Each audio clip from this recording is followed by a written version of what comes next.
بسم اللہ الرحمن الرحیم۔ ہرنی کی آپ صلی اللہ علیہ وسلم سے گفتگو۔ حضرت ام سلمہ رضی اللہ تعالیٰ عنہ بیان کرتی ہیں، ایک دفعہ حضور نبی کرام صلی اللہ علیہ وسلم ایک صحرا میں سے گزر رہے تھے۔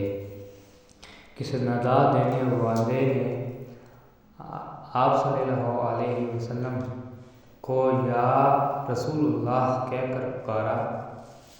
آپ صلی اللہ علیہ وسلم ہم آواز کی طرف متوجہ ہوئے، لیکن آپ صلی اللہ علیہ وسلم کو سامنے کوئی نظر نہیں آیا۔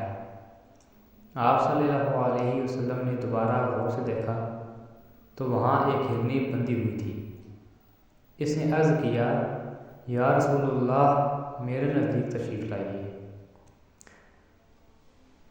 بس آپ صلی اللہ علیہ وسلم اس کے قریب ہوئے اور اس سے پوچھا، تمہاری کیا حاجت ہے؟ اس نے عرض کیا، اس پہاڑ میں میرے 2 چھوٹے چھوٹے مولود بچے ہیں، بس آپ مجھے ذات کر دیجئے کہ میں جا کر انہیں دودھ پلا سکوں، پھر میں واپس لوٹ آؤں گی۔ آپ صلی اللہ علیہ وسلم نے پوچھا، کیا تم ایسا ہی کرو گی؟ اس نے عرض کیا، اگر میں ایسا نہ کروں تو اللہ تعالیٰ مجھے سخت عذاب دے گا۔ بس آپ صلی اللہ علیہ وسلم نے اسے آزاد کر دیا۔ وہ گئی، اس نے اپنے بچوں کو دودھ پلایا اور پھر واپس لوٹ آئی۔ آپ صلی اللہ علیہ وسلم نے اسے دوبارہ باندھ دیا۔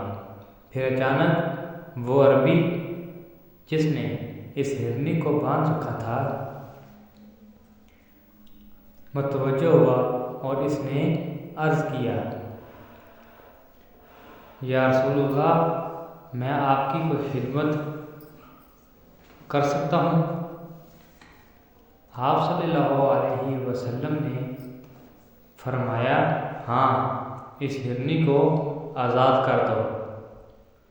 بس اس عربی نے اسے فوراً آزاد کر دیا۔ وہ وہاں سے دوڑتی ہوئی نکلی اور وہ یہ کہتی جا رہی تھی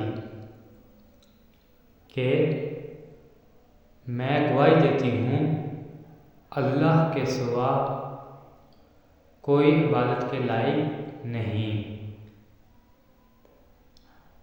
اور آپ صلی اللہ علیہ وسلم اللہ تعالیٰ کے رسول ہیں۔